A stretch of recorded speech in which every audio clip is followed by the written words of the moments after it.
Est-ce que vous saviez qu'aujourd'hui, c'est la journée de la Bible? Oh, vous ne le saviez pas? C'est la journée de la Bible aujourd'hui. Jour réservé par les chrétiens, la société biblique, ligue biblique, à la Bible. Et le verset retenu pour cette année par la société biblique se trouve dans Ésaïe, chapitre 40, le verset 8. Nous vous demandons de trouver ce passage, nous allons le lire rapidement pour vous et vous demander de reprendre la lecture. Ésaïe 40, verset 8.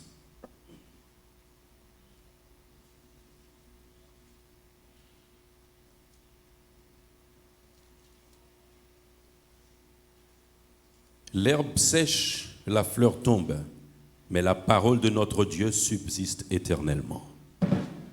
Si vous avez cette portion, nous vous prions de lire, s'il vous plaît.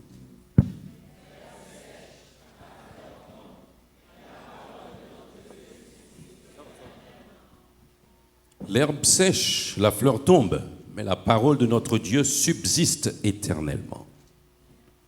Nous remercions le Seigneur ce matin pour la grâce qu'il nous accorde d'avoir accès à sa parole.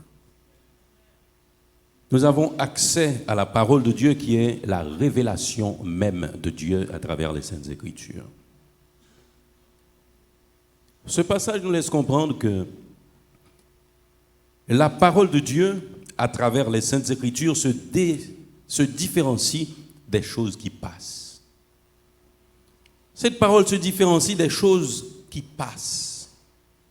Et vous savez, aujourd'hui, depuis la nuit des temps, l'homme court après le savoir, l'avoir et le pouvoir. Mais ces choses passent, mes bien-aimés. Ces choses passent, le pouvoir passe. Les avoirs s'épuisent. Même la connaissance disparaîtra, selon ce que nous dit 1 Corinthiens 13. Mais la parole de Dieu subsiste éternellement. Cela veut dire que cette parole qui a été depuis l'éternité passée est encore aujourd'hui et sera encore dans l'éternité future. L'herbe sèche, la fleur tombe, mais la parole de notre Dieu subsiste éternellement. Pourquoi la Bible peut dire que la parole de notre Dieu subsiste éternellement? Parce que la parole est Dieu lui-même et Dieu est éternel. La parole est Dieu lui-même et Dieu est éternel. Et c'est ce que nous lisons dans Jean 1er. Au commencement était la parole. La parole était avec Dieu et la parole était Dieu. Waouh, j'aime ce passage. Elle était au commencement avec Dieu. Toutes choses ont été faites par elle et rien de ce qui a été fait n'a été fait sans elle. En elle était la vie et la vie était la lumière des hommes. La parole était Dieu. Cela nous dit aussi que Jésus lui-même est Dieu. Jésus lui-même est Dieu. Parce que la parole nous dit, au verset 14 de Jean 1er, la parole a été faite chair et elle a habité parmi nous pleine de grâce et de vérité et nous avons contemplé sa gloire, une gloire comme la gloire du Fils unique venu du Père. La parole, Jésus est Dieu. Et cette parole, mes bien-aimés, est puissante. Cette parole est puissante. Alors, on a l'habitude d'utiliser cette expression parole en lait. Ce n'est pas parole en lait, non, mes bien-aimés. Ce n'est pas de la théorie, mais c'est de la pratique. C'est de la puissance et c'est le pouvoir absolu, la parole de Dieu. Quand la Bible nous dit « toutes choses ont été faites par elle et rien de ce qui a été fait n'a été fait sans elle », c'est que Dieu, à partir de sa parole, a tiré la création de rien. Car créer est du domaine du ex nihilo, tiré à partir du néant. Il dit et la chose arrive. Vous imaginez la puissance de cette parole, mes bien-aimés. Mais cette parole n'a pas été seulement puissante pour créer le monde. Mais aujourd'hui encore, cette parole agit. Aujourd'hui encore, cette parole agit. Dans le psaume 17, nous lisons ceci du psalmiste. J'ai vu les actions des hommes, mais je reste fidèle à la parole de tes lèvres et je me tiens en garde contre la voix des violents. J'ai vu les actions des hommes, mais je reste fidèle à la parole de tes lèvres et je me tiens en garde contre la voix des violents. La parole nous oriente. La parole nous donne la direction pour notre vie, mes bien-aimés. Nous le disons très souvent. Si la vie est une science, le choix est la base de cette science. Si la vie est une science, le choix est la base de cette science. Et Dieu nous a donné la possibilité de choisir. Et connaissant nos faiblesses, connaissant l'orientation de l'homme non régénéré qui se trouve en nous, il a mis aussi à notre disposition la parole pour nous orienter et pour nous donner la direction. J'ai vu les actions des hommes, mais je reste fidèle à la parole de tes lèvres et je me tiens en garde contre la voix des violents. La parole de Dieu nous oriente, mes bien-aimés, et nous indique à chaque carrefour de notre vie quelle décision prendre, quelle direction emprunter. Ésaïe, au chapitre 55, les versets 10 et 11. Je lis pour vous, si vous avez, j'aurais préféré vous entendre lire avec moi. Ésaïe, chapitre 55, les versets 10 et 11, qui va nous dire comment la parole de Dieu accomplit sa volonté. Comment la parole de Dieu accomplit sa volonté. Ésaïe, chapitre 55, les versets 10 et 11. Si vous avez cette portion, nous lisons. Et la neige descend du ciel et ne retourne pas sans avoir arrosé la terre, sans l'avoir fécondée, sans avoir fourni la semence au semeur.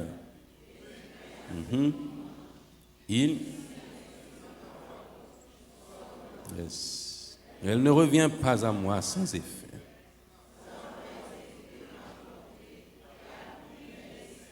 Amen. La parole de Dieu accomplit la volonté de Dieu.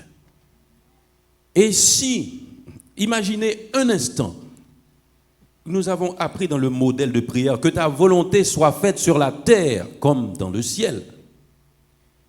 Si la parole n'était pas à notre disposition, ne nous environnait pas pour accomplir la volonté de Dieu autour de nous et en nous, mes bien-aimés, que serait-ce? La parole de Dieu ne sort pas de sa bouche pour revenir sans avoir effectué la mission qui lui a été confiée. Et Jésus lui-même l'a dit à Gethsémani, toutefois que ta volonté soit faite et non la mienne, parce qu'il est la parole. La parole de Dieu accomplit la volonté de Dieu. La parole de Dieu juge aussi, mes bien-aimés. La parole de Dieu juge aussi. Si vous pouvez trouver avec moi Jérémie.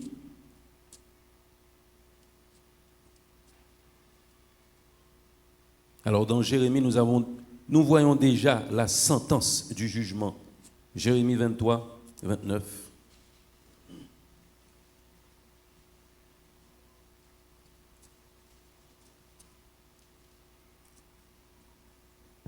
Qu'est-ce que cette parole nous dit?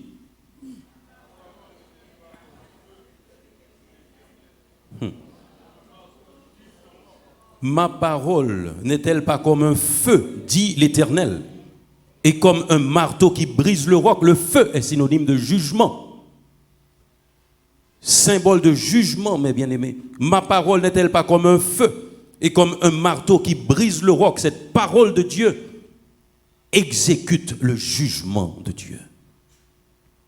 Dans Jean, Au chapitre 12, nous voyons encore comment la parole juge. Jean chapitre 12, le verset 48.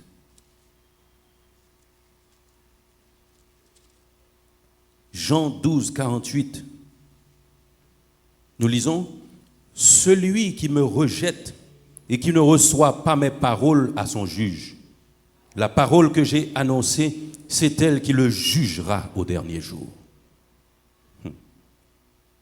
Pourquoi la parole a la possibilité de vous juger au dernier jour? C'est parce que la parole vous a orienté, la parole vous a donné la direction, vous avez fait votre choix. Donc cette même parole va vous juger. La parole de Dieu juge. Et dans Hébreux au chapitre 4, Hébreux 4, 12. Hébreux chapitre 4, le verset 12, nous allons voir, à côté du jugement, la parole sonde. Parce que pour pouvoir juger, il faut connaître les faits, il faut connaître les états d'âme. Il faut connaître le fond des choses. La parole de Dieu juge et sonde. Hébreux 4, 12. Si vous avez cette portion, nous vous prions de lire, s'il vous plaît.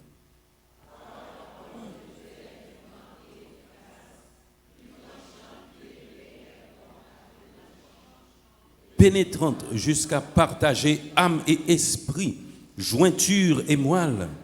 Elle juge les sentiments et les pensées du cœur. Waouh! La parole de Dieu peut sonder, mes bien-aimés, pour produire le jugement. Quand on se trouve dans un tribunal, on fait parler les deux parties. Selon vous, pourquoi les juges font parler les deux parties? C'est afin d'écouter et d'analyser et de connaître les faits. L'autre a dit, parle afin que je te connaisse. Mais bien aimé, même quand vous voulez mentir, plus vous parlez, plus la vérité sort de votre bouche. Je ne sais pas si vous avez déjà fait l'expérience. Les gens qui parlent beaucoup sont très connus. Parle afin que je te connaisse. Parce que le mensonge est automatiquement incohérent, tandis que la vérité est cohérente. Quand quelqu'un est en train de mentir, à force de parler, vous découvrez cette personne naturellement. C'est la raison pour laquelle les juges font parler les parties pour comprendre les faits et établir le jugement. La parole de Dieu a la possibilité, a cette prérogative de sonder et de connaître le fond des cœurs. J'aime la précision du passage qui me dit pénétrante jusqu'à séparer âme et esprit. Deux entités abstraites, mes bien-aimés. Les deux parties les plus subtiles de cette trichotomie qu'est l'être humain, l'esprit, l'âme et le corps. La parole de Dieu peut séparer l'esprit de l'âme. Jointure et moelle, c'est une image assez profonde, mes bien-aimés. Si vous êtes médecin, chirurgien, vous pouvez comprendre facilement. Et cette parole me dit, elle juge les sentiments et les pensées du cœur. Elle juge les sentiments et les pensées du cœur. Et la parole de Dieu nous permet aussi de nous rapprocher de Dieu. Allons dans Jean 15, nous allons lire les versets 10 et 11. Jean 15, les versets 10 et 11. Allez-y si vous l'avez. Si vous gardez mes commandements, vous demeurerez dans mon amour, de même que j'ai gardé les commandements de mon Père et que je demeure dans son amour. Je vous ai dit ces choses afin que ma joie soit en vous et que votre joie soit parfaite. Deux choses. La parole de Dieu nous rapproche de Dieu et nous procure la joie. La parole de Dieu nous rapproche de Dieu et nous procure la joie. Si vous gardez mes commandements, vous demeurerez dans mon amour. Vous demeurerez dans mon amour, de même que j'ai gardé les commandements de mon Père et que je demeure dans son amour. Nous pouvons nous rapprocher de Dieu, mes bien-aimés.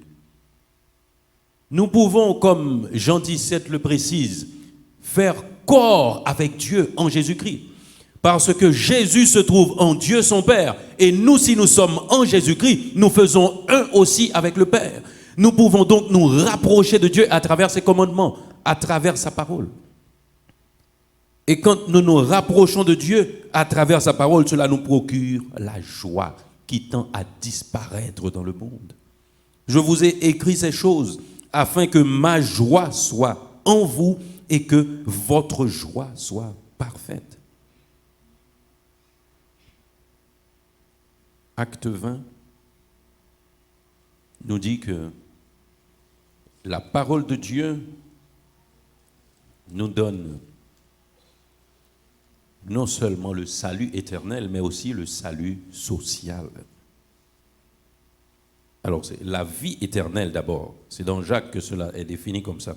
Acte 20, la parole nous donne la vie éternelle. Acte 20, 32. Si vous avez cette portion, nous allons lire ensemble. Et maintenant, je vous recommande à Dieu et à la parole de sa grâce, à celui qui peut édifier et donner l'héritage avec tous les sanctifiés. Waouh!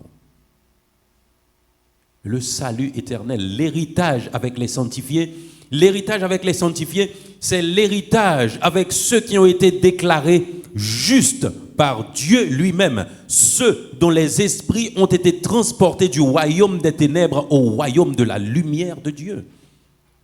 Ce sont ceux-là qui sont déclarés justes et saints, selon la parole de Dieu. C'est la parole qui peut faire ça, mes bien-aimés. Et dans Jacques, au chapitre 1er, le verset 23, Jacques 1er, 21 à 25.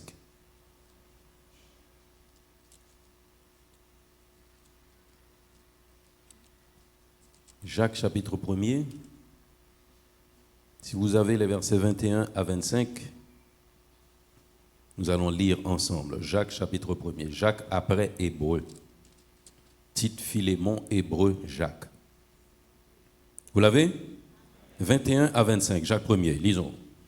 C'est pourquoi, rejetant toute souillure et tout excès de malice, recevez avec douceur la parole qui a été plantée en vous et qui peut sauver vos âmes. Mettez en pratique la parole. Ne vous bornez pas à l'écouter en vous trompant vous-même par de faux raisonnements. Car si quelqu'un écoute la parole et ne la met pas en pratique, il est semblable à un homme qui regarde dans un miroir son visage naturel et qui, après s'être regardé, s'en va et oublie aussitôt quel il était. Mais celui qui aura plongé son regard dans la loi parfaite, la loi de la liberté, et qui aura persévéré, n'étant pas un auditeur oublieux, mais se mettant à l'œuvre, celui-là sera heureux dans son activité. Les effets du fait de s'attacher à la parole de Dieu qui a la possibilité de nous donner non seulement le salut éternel, mais aussi le salut social, mes bien-aimés. Verset 21 nous dit, pour sauver vos âmes. Et le verset 25 me dit, celui qui aura plongé ses regards, les regards dans la loi parfaite, la loi de la liberté, et qui aura persévéré n'étant pas un auditeur oublieux, se mettant à l'œuvre, celui-là sera heureux dans son activité. C'est le salut social aussi, mes bien-aimés. Et le salut social inclut l'économie aussi. Vous serez déjà heureux sur terre, mes bien-aimés, si vous vous attachez à la parole de Dieu qui est vivante et puissante. Cette parole qui donne non seulement la vie éternelle, mais le bien-être sur la terre. Le psaume 1er me dit très clairement, heureux celui qui médite la loi de l'Éternel, qui trouve son plaisir dans la loi de l'Éternel et qui la médite jour et nuit. La loi de l'Éternel n'est autre que sa parole. La loi de l'Éternel n'est autre que sa parole, mes bien-aimés. Vous savez, nous comprenons pourquoi les sociétés bibliques ont réservé un jour pour la Bible. Il y a eu tellement de tentatives pour éliminer les Saintes Écritures, mes bien-aimés. Mais vous savez quoi? Ce que j'aime avec Dieu, c'est que ce qu'il dit, c'est affaire classée. Ce qu'il dit, c'est affaire classée. L'homme ne peut rien changer à ça. Nombre de scientifiques ont essayé de faire disparaître la Bible. Ils n'ont pas réussi. Ils n'ont pas réussi. D'autres, ne pouvant pas la faire disparaître, ont essayé de falsifier les Saintes Écritures. Il y a eu des menaces extérieures et les ravages du temps et l'opposition. Cela n'a pas fait disparaître la Bible, mes bien-aimés. Les gens, ce que l'on appelait les copistes et les traducteurs, ont tenté de falsifier le message même. Ils ont essayé parfois de faire correspondre la Bible à leurs croyances, plutôt que leurs croyances à la Bible, en ajoutant des mots et quelques expressions à certains passages. Mais ce fut pour eux des échecs. Parce que par la grâce de Dieu, les manuscrits anciens prouvent que le message de la Bible a été préservé. En 1947, on a découvert les rouleaux de la mer morte. Les biblistes ont alors pu comparer le texte massorétique hébreu avec le texte de ces rouleaux antérieurs de plus de 1000 ans. Un membre de l'équipe chargée de la publication des rouleaux de la mer morte a conclu qu'un de ces rouleaux prouve de façon irréfutable que les copistes juifs ont assuré une transmission extrêmement fidèle et soigneuse du texte biblique sur une période de plus de 1000 ans. Vous savez ce que ces gens faisaient dans la traduction des Saintes Écritures? Dieu les a inspirés afin que les Écritures soient préservées. Ils ont compté les mots de chaque paragraphe des manuscrits et écrivaient le nombre à côté afin qu'on ne puisse pas ajouter quelque chose ou retrancher pour changer le sens. Dieu est fort, mes bien-aimés. Il connaît les intentions des hommes avant même que les hommes existent. Et c'est la raison pour laquelle il s'est servi de ses bien-aimés, de ses serviteurs, pour préserver les Saintes Écritures. Il existe un seul livre écrit par environ 40 auteurs sur plus de 1000 ans et dans lequel il n'y a aucune contradiction. La Bible, les Saintes Écritures, la révélation de Dieu. Vous imaginez ce que ça veut dire, mes bien-aimés? Certains de ces auteurs ne se sont jamais rencontrés. Ils ont fait partie de plusieurs générations, ils ne se sont même pas connus. Pourtant, quand on lit les Saintes Écritures, quand on considère les précisions exégétiques, l'on constate l'inhérence de la parole de Dieu. Et plutôt que d'altérer la Bible, l'ancienneté et la multitude des manuscrits bibliques l'ont fait améliorer.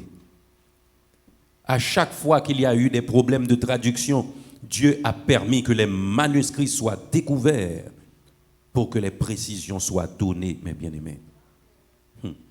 Pour aucun livre ancien, disait un chercheur, nous ne disposons de témoignages aussi nombreux et aussi reculés dans le temps. Il s'agit de Frédéric Kenyon au sujet des écritures grecques chrétiennes.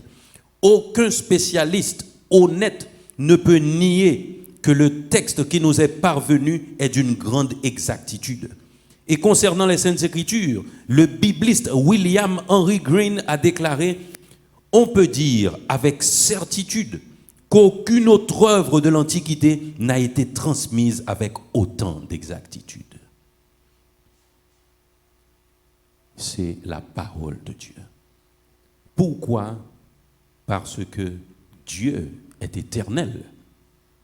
Sa parole aussi est éternelle. Et bien aimés, restons attachés à la Bible. Restons attachés à la Bible. Et nous voulons toujours préciser ceci. Quand nous vous disons de rester attachés à la Bible, Nous ne parlons pas nécessairement de ces morceaux de papier. Mais nous voulons dire, comme le psalmiste, je serre ta parole dans mon cœur afin de ne pas pécher contre toi. Nous attacher, comme nous le disions hier, aux baptisés, à l'arbre de vie et non à l'arbre de la connaissance du bien et du mal.